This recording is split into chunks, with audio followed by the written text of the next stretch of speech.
Welcome to Profit and Prosper, a podcast that will empower you to become financially independent as an entrepreneur. I'm your host, Sarah Young, an entrepreneur, wealth coach, and mentor to driven, ambitious female business owners who are ready to take action towards having a richer and more impactful life. I'm here to push you to think bigger about what's possible for your business and life, and I believe that your business is the best way to have more time and financial freedom. Just 10 years ago, I was $55,000 in debt and leaving a traumatic marriage as a 20-something. Fast forward to today, I now run a 7-figure agency with a team of 10 and growing and have built over $1 million in net worth while balancing taking care of my health and prioritizing being a wife and mom. In this podcast, I will teach you how to scale your business, take home a 6-figure paycheck, and save and invest for your financial future without having to sacrifice your life today.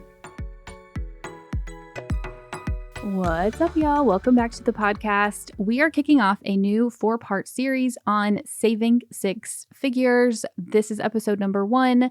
So I'm really excited to dive in. I love a good series. I looked back. I've actually done, this will be my 4th series I've done for the year. And the series episodes are among the most downloaded episodes of the podcast. So apparently you guys really like them too. But in this series, we're going to talk about saving 6 figures and some of the specific skills and tools and mindsets that you need to do that. And this will be kind of a continuation of episode 79, where I gave a really high level and, in my opinion, highly valuable overview of how to save $100K from your business.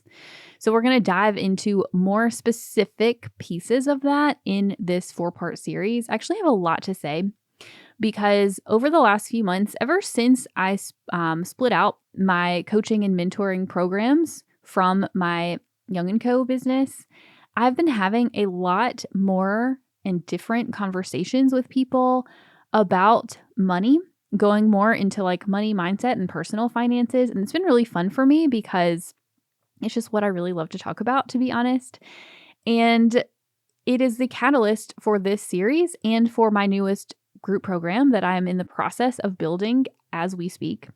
So what I've found is that a lot of you listening, you want to grow your business, you want to make more money, you want to build wealth. Honestly, you want to get to millionaire level, and you want to do it from your business. And hopefully from listening to me, you know it's possible. But at the same time, you need the basics. So getting to millionaire status feels really far away. And you may have, a lot of debt. You may have, not much savings or little to no cash in your account. You may constantly feel like you're living, paycheck to paycheck or sale to sale, I guess, in your business, because maybe it's not a paycheck, but it's a sale. So we need the basics. And really, the financial basics is saving, the skill of saving money. And it's just a sexier way, I think, than of saying like you need the financial basics in place, right? So that's what we're going to talk about in this series, and that is what Money Momentum is about too. So Money Momentum is my all-new group program launching in November that will teach you how to save 5 and 6 figures every single year from your business to put you on the path to help you build momentum towards building wealth, towards having $1 million plus in your name in the bank. Okay, we got to start with the first 100K from your business. And that's what the series is going to be about. Money Momentum, though, really quickly, we're going to launch the kickoff call is on Tuesday, November 14th. On the kickoff call, you are going to do more with your money stuff than you have probably done in the entire year. I'm going to walk you through a quick start. We're going to make sure that you are set up the right way. We're going to make sure that you are actually taking money out of your account. We're going to figure out how much can you save today. Some of you on that call are going to be able to save $10,000 or $20,000 or plus dollars immediately because you're sitting there with money in your account and you just don't know what to do with it.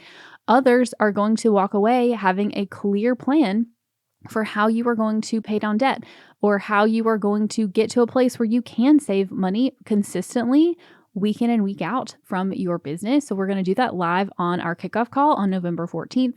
Before that, though, on November 3rd, I'm going to host a totally free masterclass called The 3 Tools You Need to Save 6 Figures. We're going to dive deeper live. We'll have a Q&A, of course, on the tools that you need in your tool belt to actually be able to save 6 figures.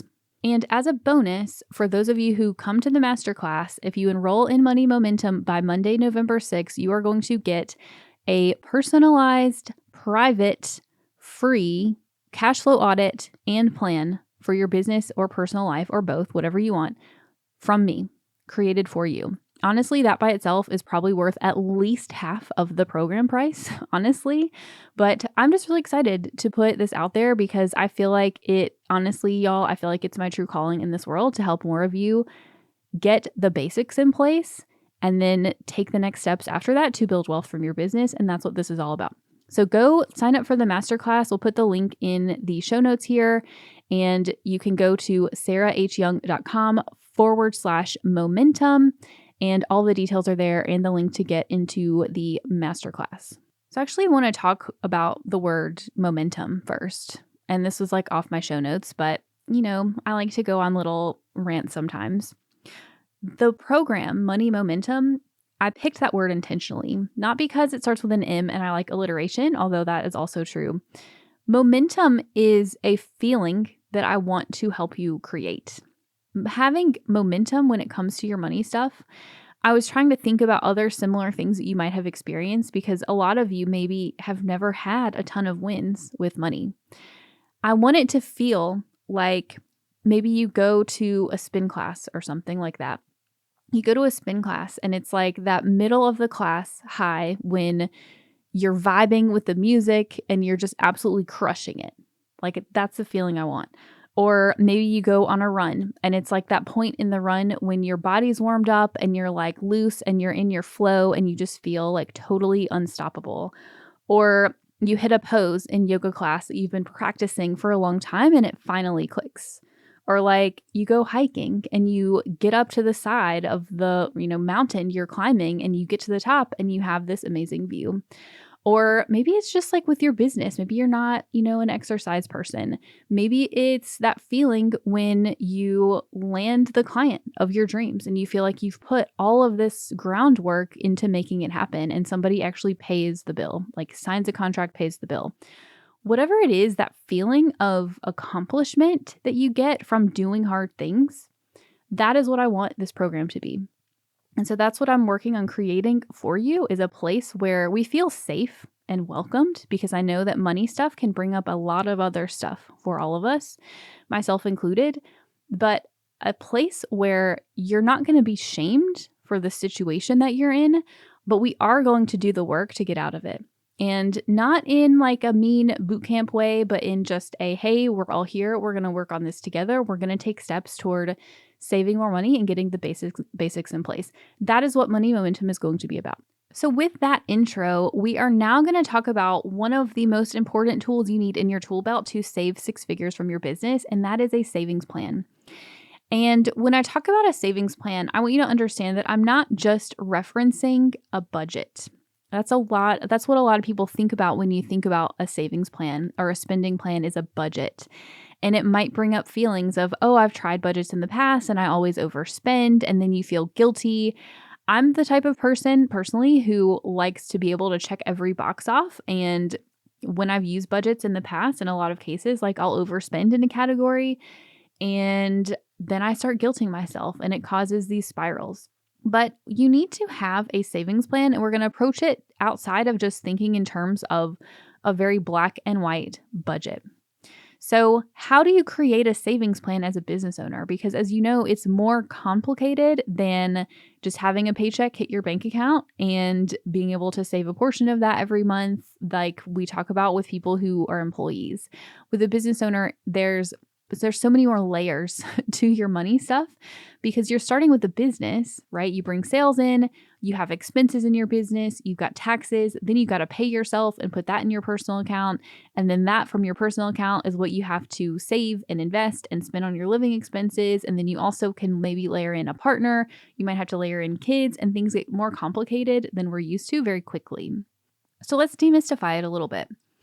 When you are creating a savings plan, as a business owner, there are really three primary things that you need. Number one, you have to have goals and priorities. Number two, you need a business cash plan. So we need to understand the cash flow in your business, including your sales, expenses, how much you're taking for owner pay, the impact of taxes, and you need to be able to forecast things out knowing that your income is almost never going to be the same month over month. I've never seen a business in my 5 years of running my CFO business and doing my other coaching and stuff. I've never ever seen a business that has the same income month over month. And so you have to learn with the business how to plan out for your income to be inconsistent. And for some types of businesses, you might have contracts that go out month after month. You might be able to forecast pretty well what your sales are going to look like for the next 3 to 6 months. But for others, you're maybe getting booked out a few weeks at a time. And so you don't know, like you don't necessarily have any guarantee of what your sales are going to look like in the next month. And so how do you create a cash plan with your business knowing that all of those things are there? Number 3 is having a personal cash plan. And so understanding what your living expenses are, understanding what your spending priorities are, including non-recurring expenses, discretionary stuff, and also importantly, what I would call life upgrades. So I'm never going to sit here and tell you that I think that saving money means you cannot also upgrade things in your life. I personally, back about 10 years ago, I have a whole podcast episode on this, but I walked away from a marriage when I was 26. I had $55,000 in debt and I took it all on myself to pay off. And at the time, it was more than my annual salary. And it took me about 4 years to pay that off because, again, that was more than my salary at the time. But I'm going to tell you, during the time that I paid that off, I did not live on ramen. Okay. I didn't not go travel and see my friends and go do fun things. I do not believe in sacrificing everything that you're doing today and sacrificing your life that is necessary for saving more money or for paying off your debt. Okay. I do not believe that. What you do need to understand, though, is in your personal life and also for your business, you have to prioritize what things are the most important. What are the non-negotiables that you have? Because everything cannot be a non-negotiable. You cannot prioritize every single thing. We have to prioritize the things that we care the most about in order to be able to cut back on the areas that don't really matter as much and save more money. And that right there is honestly the difference maker, because I feel like anybody can sit down and map out a plan for spending and savings in their business and their personal finances. But it is a whole different thing to map out a plan that actually works, that you can actually stick to. That is a difference maker, is being realistic about what are your priorities, what is your money for, and building a plan around that. Because I bet you that you have tried to budget something in the past, to budget your money, and you have not allowed yourself the spending flexibility in the areas that really matter to you. And what ends up happening is it feels constrictive. It feels, maybe restrictive is a better word, but it feels restrictive. And then you don't stick with it and you go back to your old habits, right? And you think budgets don't work. This plan doesn't work. I'll never save more money. Yes, you can. You absolutely can. We just have to change the way that we approach plans. We have to change the way that we approach the decisions we make about how we're going to spend money and what we're spending money on. So that's what we're going to talk about in the rest of this episode is how do you create a plan that you can actually stick to? And here's how we do that. I want you to ask yourself, what is your money for? This is a question I love to ask business owners because in most cases, people don't actually have a good answer. And that is the reason why your spending is not prioritized. That's the reason why you're not able to save money is because if you don't have clarity around exactly what you're doing and why you're doing it, if you don't have a goal, what's the phrase? If you don't have a destination, any road will get you there, right? So we're going to get clear on what's your money for. And this especially comes up with women, I think, because in some cases, we're not comfortable saying out loud the goals that we have for money. We're not comfortable saying out loud, I want to make a crap ton of money in my business and I want to have multiple $1 million built up in the bank by the time I turn 40. That's my goal, right? We're trained to not want to do those things. We're trained to put other people in front of ourselves. We're trained to help others instead of prioritizing our own well-being. Except that prioritizing your own well-being actually helps you impact others more. So what's your money for? There's an exercise I like to do. I call it my North Star exercise. I've seen people call this like the be, do, have exercise, but it's asking yourself the 3 questions of what do you want to be? As in, what is the identity? Like when you think about your ideal self, what does this person, what are they? Like, how do they act? What do I want to be? The second question is, what do I want to do? What are the activities that I want to be doing or the activities I need to be doing to become the person that I want to become?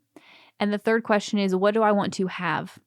These can be physical things. What sorts of physical things do you want in your life? It can also be more intangible things. Like I want to have more time freedom to spend with my son. Or maybe it's achievements that you want to hit. Really getting clear on those things will help you prioritize your whole life, honestly, and use that as a filter that you take everything else through, all of your decisions, including your money decisions, through that filter to say, like, does this align with what I'm saying my North Star actually is? Now, once you do that exercise, what I find really interesting is to take it through to your money habits and ask yourself, does your use of money reflect your personal priorities and goals? Because I bet it doesn't. I bet you're going to tell me that your goal is to have financial freedom. Your goal is to have time freedom. Your goal is to get out of the day-to-day in your business. Your goal is to maybe have a hobby. Maybe your priority is your health, personal growth, your family. It could be experiences. It could be having really great trips with your family or friends. It could be creating a house that you really love to be in, that represents yourself, right? It could be a cause that you care about. Whatever your priorities are, does your money align with those priorities? Does your use of money align with those? And I'm being careful to use the words use of money and not just spending, because use of money can come in more ways than just spending. You could spend it on certain things that matter. You could save it to hit goals that matter. You could invest it to hit goals that matter. You could donate it. You could even be taking on debt that may or may not actually help you reach your goals. So does your use of money actually align with those priorities? And I think this is where our plans break down, is when we have a plan that maybe sometimes reflects what we think we should do with our money instead of what we actually truly want and deeply desire for our lives. That's where the plans break down, and that's where things feel restrictive. The other area where I think plans break down is when we're not realistic about what we can actually change immediately. I see a lot of perfectionism coming up when we think about creating spending plans. And I'm saying this as much to myself as you, because I am totally a recovering perfectionist at heart.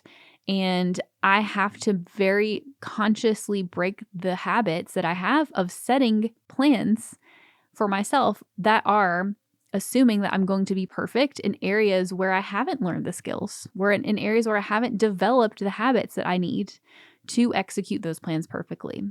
So if you set up a spending plan that's like, I am not going to spend more than this much on food. You say that, and then your friend calls you up and says, hey, let's go grab drinks. Let's go grab dinner. It's been a while. Let's catch up. What do you do? What do you do in that situation if you don't build the plan accordingly? Do you give yourself a hard time for not being quote unquote perfect about hitting your plan? No, the answer is to develop a plan that aligns with your priorities. Or maybe you tell yourself, hey, I spend more money than I would like on clothes or shoes or skincare or whatever it is, because I already have a bunch of great stuff at home. So you tell yourself, I'm going to stop spending in this area. Except what you haven't factored in is that you have the habit of whenever you feel maybe it's a worthiness issue, maybe you feel, this is me, this is my personal area. Whenever it's like, hey, I want to feel better about myself, maybe this new cream will all of a sudden make me look more beautiful and I'll feel better about myself. You have to change that underlying habit. And so when you create your spending plan, you can't just assume that you're going to go from 0 to perfect immediately. You have to allow yourself the time and the leeway to get to the place where you're being the person you want to be, doing the things you want to do, and having the things that you want to have. All right, so let's summarize this episode. One of the tools in your tool belt that you need to save $100,000 is a savings plan. But you cannot just slap some numbers into a spreadsheet and call it a plan and think that everything is going to work out. You have to learn the skill of creating plans that align with your personal priorities, with creating plans that give you leeway to learn some of the non-financial habits that you need to actually follow through on your financial habits. Honestly, y'all, saving money is a skill that you can develop just like any other skill in your life. And it really comes down to understanding how to make different decisions when you're presented with the same scenarios and the same circumstances that you've historically made the decision to spend instead of save. It's just like when you're trying to get more healthy. It's like learning the skill of going to exercise even if you want to binge Netflix, or learning the skill of eating a nutritious dinner when you really want to stuff your face in a bowl of ice cream. It's not any different. I think that the reason it feels different, at least to me, sometimes money habits feel different than other habits in my life, because I think there's so much stuff that we attach to money, so much meaning that we attach to money that maybe we don't attach to our eating habits, for example. So learning how to create a savings plan that you can stick to that is realistic is skill number one. And that means factoring in your personal priorities, factoring in all of the moving parts for your business's cash flow and also your personal cash flow. Some of those tactical things, obviously, we did not talk about in this episode. I'm going to talk about those more in detail, some of the more tactical stuff, in the free masterclass that I'm hosting November 3rd, which is on the 3 tools you need to save 6 figures. So go and register for that. It's totally free. You can go to sarahhyoung.com/momentum. And like every button on that page right now is register for the masterclass. So go sign up there or click the link in the show notes. And you will also be eligible, if you come to the masterclass and then join Money Momentum by Monday, November 6th, you will also be eligible for the free cash flow audit and money plan created by me for you. So go get registered, and I hope you enjoyed this episode, y'all. It's part 1 of the saving series, the Save 6 Figure series, and I'll see you back next week for part 2. Thanks for listening to this week's episode. Listening and learning is great, but implementing what you learned is even better. So what's one thing you can do this week to make more money in your business, save for your financial future, and start living your most prosperous life? If you found this episode helpful, please leave a review on Apple Podcasts and share with a friend, because it helps me reach more amazing female entrepreneurs like yourself. See you in next week's episode.